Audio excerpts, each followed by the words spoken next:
नमस्कार, news India देख रहे हैं आप और आपके साथ मैं हूं अंशिका पाठक। बुलेटिन की शुरुआत करेंगे सबसे अहम खबर के साथ। महिला श्रमिकों की सुरक्षा सशक्तिकरण को लेकर एक बैठक हुई। आपको बता दें कि सीएम पुष्कर सिंह धामी की अध्यक्षता में अहम बैठक देहरादून सचिवालय में सीएम धामी बैठक कर रहे हैं। आज देहरादून में सीएम धामी शासकीय कार्य करेंगे, लेकिन सबसे बड़ी बात यह है कि महिला श्रमिकों को लेकर, महिला सशक्तिकरण को लेकर जो है ये मीटिंग चल रही है। आज देहरादून में सीएम धामी शासकीय कार्य भी करेंगे। तो पुष्कर सिंह धामी की अध्यक्षता में अहम बैठक हो रही है और देहरादून सचिवालय में सीएम धामी बैठक कर रहे हैं, जिसमें कि महिलाओं को लेकर कई चीज़ों पर बात की जाएगी, कई अहम मुद्दों पर बैठकें की जाएंगी और भी, लेकिन शासकीय कार्य भी आज सीएम धामी करेंगे।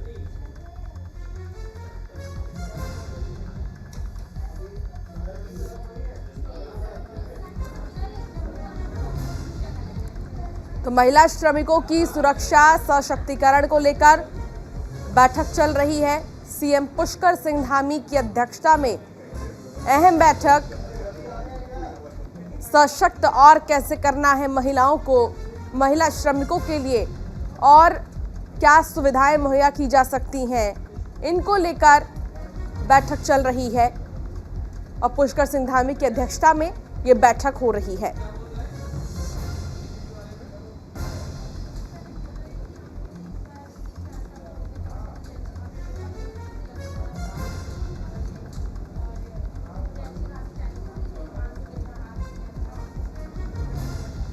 तो देहरादून सचिवालय में सीएम धामी बैठक कर रहे हैं। महिला श्रमिकों की सुरक्षा सशक्तिकरण को लेकर ये बैठक चल रही है। हितेश त्यागी मेरे सहयोगी मेरे साथ जुड़ गए हैं।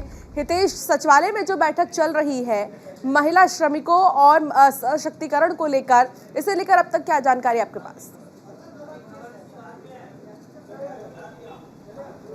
जी बिल्कुल, देखिए अंकिता हत्याकांड का जो मामला जिस तरीके से प्रदेश के अंदर हुआ है और प्रदेश सरकार हो या देश की सरकार हो, वो इसे बहुत ही गंभीरता से ले रही है, जिसको देखते हुए जो सूबे के मुख्यमंत्री हैं पुष्कर सिंह धामी, वो सुबह से ही सचिवालय पहुंच गए थे और वहां पर जो महिला सशक्तिकरण और महिला श्रमिकों को लेकर वहां पर बैठक आहूत की गई है, उसकी तैयारियां चल रही हैं और उसमें कई ऐसे फैसले आ सकते हैं जिसको लेकर महिलाओं को लेकर और जो एम्प्लॉइज़ है उनको लेकर एक कानून बन सकता है, कोई नीति बनाई इसमें जा सकती है।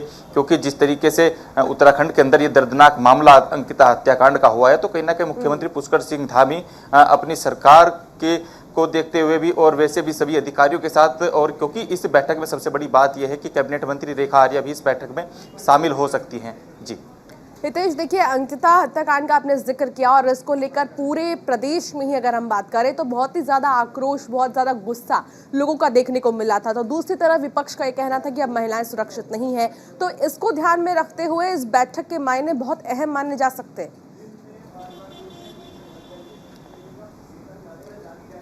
जी बिल्कुल, देखिए विपक्ष लगातार बीजेपी सरकार पर हमलावर है, तो कहीं ना कहीं जिस पूरी तरीके से भाजपा की बीजेपी की जो सरकार है वो भी इसको लेकर लगातार बैठकें कर रही है, क्योंकि बैठकों में जो फैसले लिए जा सकेंगे वो ये है कि जो उत्तराखंड के अंदर जो रिजॉर्ट्स हैं, जो कंपनियां हैं, जो होटल्स हैं, जितने भी बड़े बड़े संस्थान हैं, उनमें महिलाओं की जो सहभागिता है उसे सुनिश्चित की जाएगी, उनका डेकोरम तैयार किया जाएगा, पूरा प्रॉपर तरीके से उनके जो मानक है वो तैयार किए जाएंगे, चाहे वो सैलरी हो, उनका रहने खाने की पूरी व्यवस्था, उसको लेकर पूरी व्यवस्था यहाँ पर की जाएगी। जी चलिए, बने रहिए आप हमारे साथ। हितेश, आगे भी आपसे जानकारी लेंगे। तो जैविक और प्राकृतिक खेती को लेकर गृह मंत्री अमित शाह ने बीते शुक्रवार को अहम बैठक ली। इस बैठक में केंद्रीय कृषि मंत्री नरेंद्र सिंह तोमर, केंद्रीय रसायन और उर्वरक मंत्री डॉक्टर मनसुख मंडाविया के अलावा उत्तराखंड के सीएम पुष्कर सिंह धामी भी वीडियो कॉन्फ्रेंसिंग से जुड़े। बैठक को संबोधित करते हुए सीएम धामी ने कहा कि प्राकृतिक तौर पर उत्तराखंड परंपरागत खेती किसानी के लिए उपयुक्त राज्य है। यहाँ के किसान परंपरागत खेती के साथ ही नई तकनीकी का इस्तेमाल कर खाद्यान्न उत्पादन में तेजी ला रहे हैं।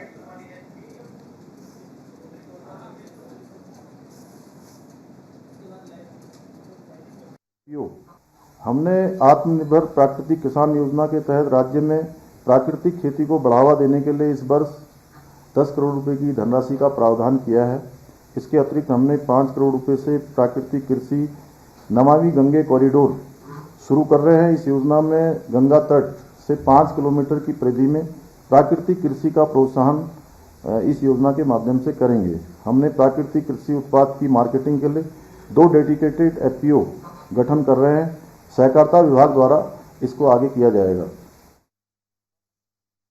ग्राम्य विकास विभाग से 4 प्राकृतिक कृषि वैल्यू चेन का गठन कर रहे हैं। मेरे सहयोगी मेरे साथ एक बार फिर जुड़ गए हैं। हितेश, देखिए, किसानों के लिए खासतौर पर जैविक और प्राकृतिक चीजों को और बेहतर बनाने के लिए एक मीटिंग किया गया। इस मीटिंग के क्या अहम बातें निकलकर सामने आई हैं, वो बताएं।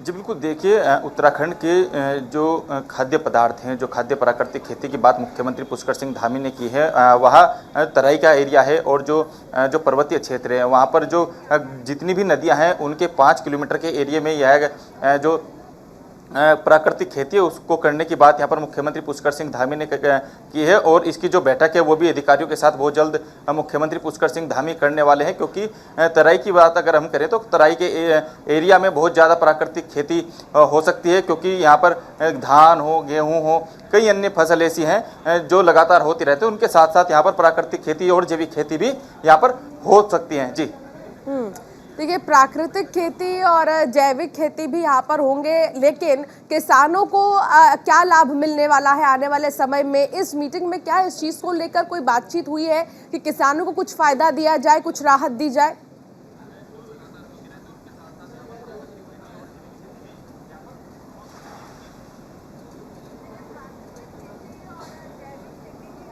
हितेश, क्या आप तक मेरी आवाज पहुंच रही है? तो हितेश से संपर्क नहीं हो पा रहा है, दोबारा साधने की कोशिश करेंगे। लेकिन आपको बता दें कि जो बैठकें हुई हैं उन बैठकों का कुल मिलाकर सार यही निकलकर सामने आता है कि किसानों को लेकर लगातार जो है मुलाकात का सिलसिला, बैठकों का सिलसिला जारी है और जल्द से जल्द उन्हें राहत पहुंचाने की भी जो कोशिश है वो सरकार की तरफ से की जा रही है। उत्तराखंड में खुद को मजबूत करने में जुटी कांग्रेस अपने वरिष्ठ नेताओं की बयानबाजी और उनके बीच आपसी द्वंद्व से असमंजस में है। कांग्रेस के प्रदेश अध्यक्ष करण माहरा ने पार्टी के वरिष्ठ नेताओं को सोशल मीडिया में बयानबाजी न करने की सलाह दी है। कांग्रेस अध्यक्ष की इस नसीहत के बाद बीजेपी ने कांग्रेस पर कटाक्ष किया है। वार पलटवार के इस खेल में बीजेपी और कांग्रेस नेताओं ने क्या बयानबाजी की, आइए आपको सुनाते हैं।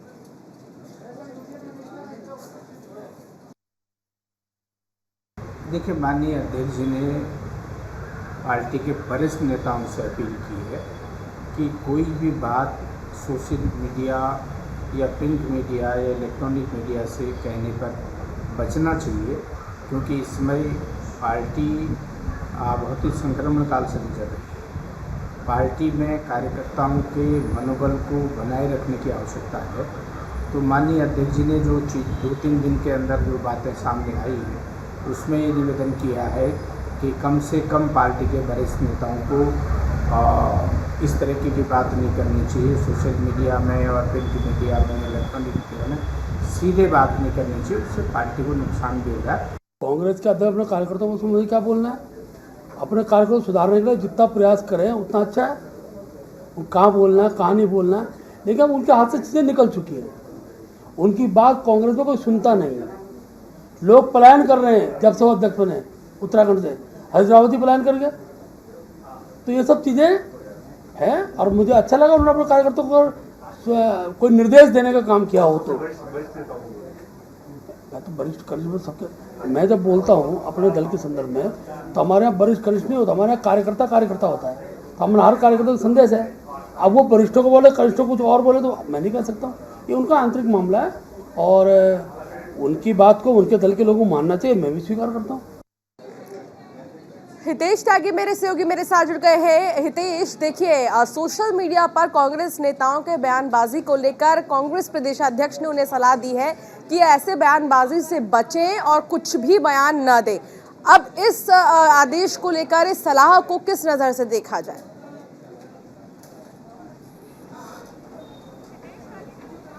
जी बिल्कुल, देखिए जो कांग्रेस का जो भीतर घात है वो खुलकर सामने आने लगा है, क्योंकि लगातार जिस तरीके से हरीश रावत का खेमा हो या फिर प्रीतम सिंह का खेमा हो, और उस खेमे के बीच में प्रदेश अध्यक्ष करण मारा फंस गए हैं, क्योंकि लगातार अपनी ही पार्टी के विरुद्ध कांग्रेस के कार्यकर्ता अनर्गलन बयानबाजी सोशल मीडिया पर दे रहे हैं, और जिसका नुकसान कहीं ना कहीं कांग्रेस पार्टी को हो रहा है, जिसके चलते अब कांग्रेस पार्टी के जो पदाधिकारी है वो लीपापोती करने में लगे हैं। संगठन महामंत्री भी अब ये सोचने पर मजबूर हैं कि आखिरकार वो बयान दें तो किसके पक्ष में दें, क्योंकि कांग्रेस है वो दो खेमे में बट गई है।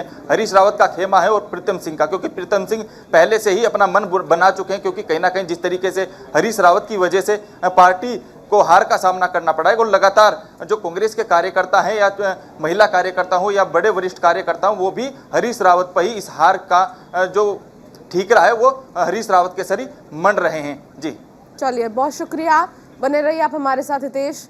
तो आपको बता दें कि इस पूरे मामले को लेकर अब कांग्रेस के जो प्रदेश अध्यक्ष हैं उन्होंने ये कह दिया है कि कोई भी बयान देने से पहले सोचे और अलग तरीके से कोई भी बयान ना दे पार्टी से हटकर। तो वहीं ट्रैकर्स की सुरक्षा के लिए बनेगी ट्रैकिंग नीति। पंजीकरण के साथ दिए जाएंगे सैटेलाइट फोन। दल के लीडर को एक सैटेलाइट फोन दिया जाएगा। लापता होने पर लोकेशन का पता लगाया जा सकेगा। ट्रैकिंग करने वाले पर्यटकों की सुरक्षा के लिए नीति बनाई जाएगी। पर्यटन विभाग की ओर से नीति का प्रस्ताव तैयार किया गया है। देश दुनिया के पेशेवर ट्रैकर आते हैं उत्तराखंड, साहसिक पर्यटन के लिए ट्रैकिंग करने आते हैं और उनकी सुरक्षा को ध्यान में रखते हुए ये फैसला लिया जा रहा है। तो ट्रैकिंग करने वाले पर्यटकों की सुरक्षा के लिए अब एक नीति तैयार होगी। इसके तहत आपको बता दें कि पर्यटन विभाग की ओर से एक प्रस्ताव तैयार किया गया है और देश दुनिया के तमाम जो ट्रैकर्स हैं वो उत्तराखंड आते हैं, ट्रैकिंग करते हैं, साहसिक पर्यटन के लिए ट्रैकिंग करने आते हैं, यहाँ पर बहुत कुछ सीखते भी हैं। ट्रैकरों की सुरक्षा के लिए एक ट्रैकिंग नीति बनेगी जिसमें एक सैटेलाइट दिया जाएगा टीम के लीडर को। पंजीकरण के साथ एक सैटेलाइट फोन दिए जाएंगे दल के एक लीडर को और ऐसे में उनकी लोकेशन को पता लगाया जा सकेगा आसानी से। कोई भी समस्या आती है तो इससे आसानी से पता चल जाएगा कि कहाँ पर है, लोकेशन क्या है पूरे टीम की, जिससे कि कोई भी परेशानी ना हो। हितेश त्यागी मेरे सहयोगी मेरे साथ लगातार जुड़े हुए हैं। हितेश, अभी हाल ही में जो हादसा हुआ उत्तराखंड में, तमाम जो पर्वतारोही हैं अब भी बहुत से लापता हैं, बहुत की मौत हो गई है, तो इसको ध्यान में रखते हुए क्या ये नीति तैयार की जा रही है? क्योंकि ट्रैकिंग करने के लिए दूर दराज से लोग उत्तराखंड आते हैं, यहाँ पर लोग ट्रैकिंग करते हैं और कुछ समस्याएं जब आ जाती हैं तो पता नहीं चलता कि वो एग्जैक्टली किस लोकेशन पर हैं।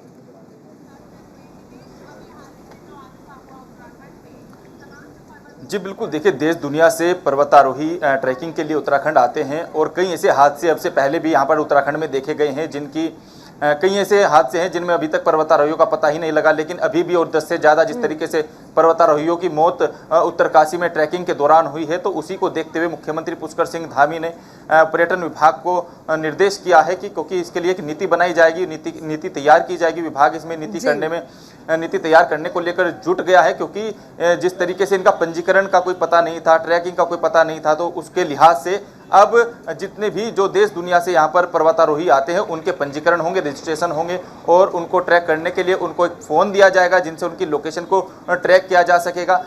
जी चलिए, बहुत शुक्रिया इस तमाम जानकारी के लिए हितेश। तो उत्तराखंड विधानसभा अध्यक्ष ऋतु खंडूरी भूषण ने आज व्यवस्थाओं का जायजा लेने के लिए विधानसभा परिसर का औचक निरीक्षण किया। इस दौरान विधानसभा अध्यक्ष ने सभी अनुभागों, अधिकारियों के कार्यालय, सभागार समेत तमाम समितियों के कार्यालयों का निरीक्षण किया। विधानसभा अध्यक्ष ने व्यवस्थाओं को दुरुस्त करने के आदेश भी अधिकारियों को दे दिए हैं और पूरे कैंपस में व्यवस्थाओं को चाक चौबंद करने की भी बात उन्होंने की है।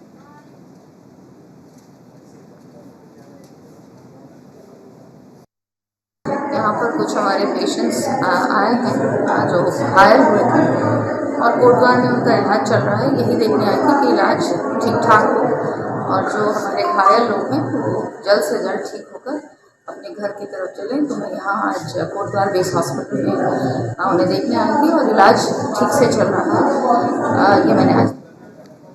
और हर साल की तरह इस साल भी परंपरा के अनुसार दशहरे के दिन चारों धामों के कपाट बंद होने की तारीखों का ऐलान कर दिया गया है। इस साल 27 अक्टूबर को केदारनाथ और यमुनोत्री धाम के कपाट बंद किए जाएंगे। भाई दूज के दिन केदारनाथ और यमुनोत्री धाम के कपाट बंद किए जाएंगे और वहीं गंगोत्री धाम के कपाट 26 तारीख को गोवर्धन पूजा के दिन बंद किए जाएंगे। अगले महीने 19 नवंबर को बद्रीनाथ धाम के कपाट बंद किए जाएंगे। गौरतलब है कि इस साल अब तक कुल 38 लाख से भी ज्यादा श्रद्धालु चार धाम की यात्रा कर चुके हैं।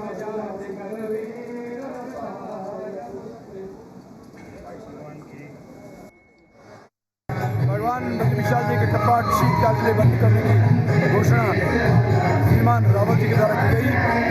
पंचांग हमारे द्वारा देखा गया और 19 नवंबर को दोपहर बाद 3:35 तक मीन नगर में भगवान के स्थल के कपाट शीतकाल के लिए बंद कर दिए जाएंगे। ये तिथि तय हो गई है और इसी के साथ यहाँ से शीतकालीन पूजाएं बद्रीनाथ से निश्चित हो। देखिए, ये आपकी जानकारी में होगा ही कि विजयदशमी के अवसर पर कपाट बंद होने की प्रक्रिया होती है और तिथि निश्चित की जाती है। इस वर्ष केदारनाथ धाम जी के जो कपाट हैं वो 26 अक्टूबर को भैया दूज के अवसर पर प्रातः 8 बजे करीब बंद होंगे और बद्रीनाथ जी के कपाट 19 नवंबर को अपराह्न 3:30 बजे के लगभग बंद होंगे।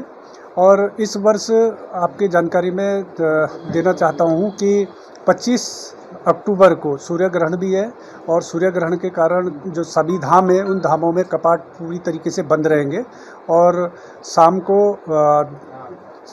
हवन यज्ञ इत्यादि पूजन के उपरांत ही कपाट खुले जाएंगे।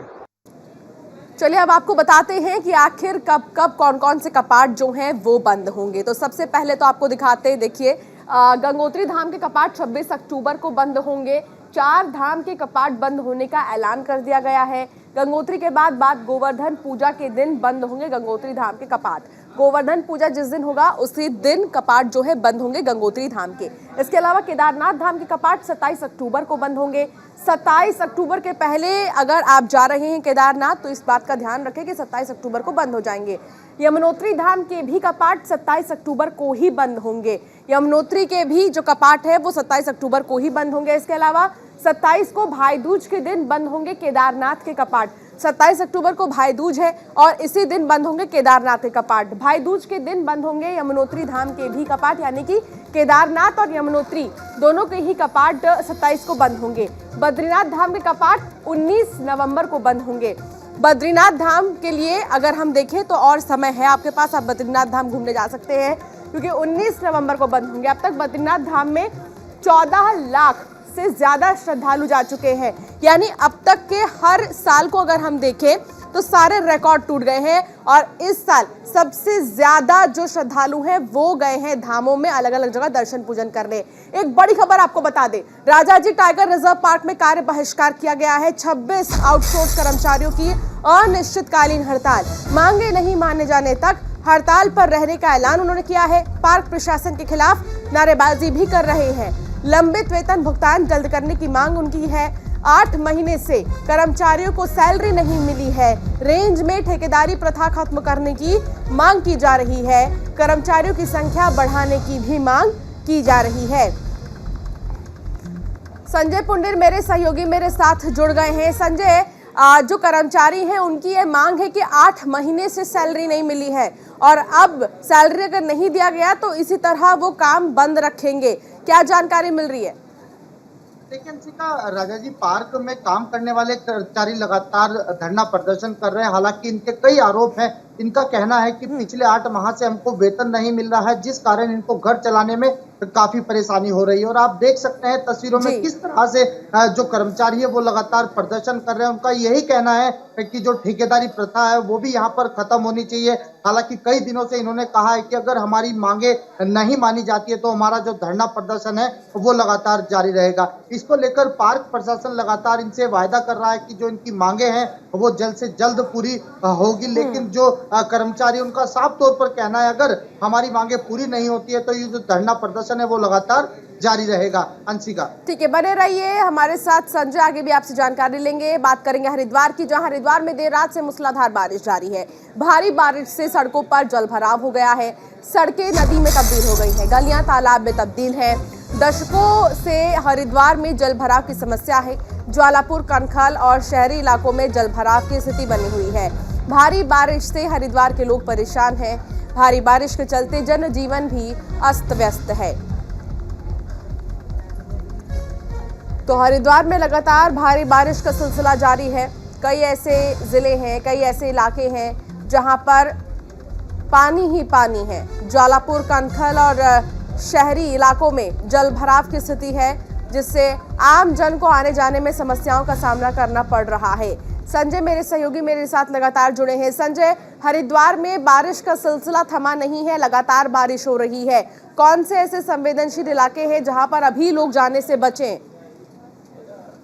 लगातार ही जहां एक और पहाड़ों में बारिश हो रही है तो वहीं इसका असर सीधा सीधा मैदानी जिलों में भी पड़ रहा है। अगर हरिद्वार की बात की जाए तो हरिद्वार में देर रात से हो रही बारिश ने जीवन पूरी तरह प्रभावित कर दिया है, क्योंकि हम लगातार देख रहे हैं कि जो सड़कें हैं वो पूरी तरह तालाब में तब्दील है। हालांकि ज्वालापुर की बात की जाए या फिर कनखल की बात की जाए या फिर बहादुराबाद की बात की जाए, तमाम जगह जल भराव हो गया है। हालांकि जल भराव का कोई पहला मामला नहीं है। लगातार जल भराव के कारण जो विकास कार्य है उनकी भी लगातार पोल खुलती दिखाई दे रही है। एक और जहां जनप्रतिनिधि तमाम वायदे करते हैं कि जो विकास है वो पूरी तरह, और आप देख सकते हैं तस्वीरों में कि विकास किस तरह हो रहा है, किस तरह सड़कों पर जल भराव है, तो कहा जा सकता है कि लगातार हो रही बारिश से जीवन पूरी तरह प्रभावित हो रहा है। अंशिका, चलिए, बहुत शुक्रिया इस तमाम जानकारी के लिए संजय। तो उत्तराखंड में आज के लिए भारी बारिश का रेड अलर्ट जारी किया गया है, तो वहीं इसका असर चमोली में देखने को मिल रहा है। बीती रात से चमोली जनपद में रिमझिम बारिश हो रही है। मौसम विभाग ने गढ़वाल और कुमाऊं मंडल में भारी बारिश की संभावना जाहिर की है, तो वहीं कुमाऊं क्षेत्र में रेड और गढ़वाल क्षेत्र में ऑरेंज अलर्ट जारी किया गया है। मौसम अलर्ट के बाद पुलिस प्रशासन भी अलर्ट मोड पर है।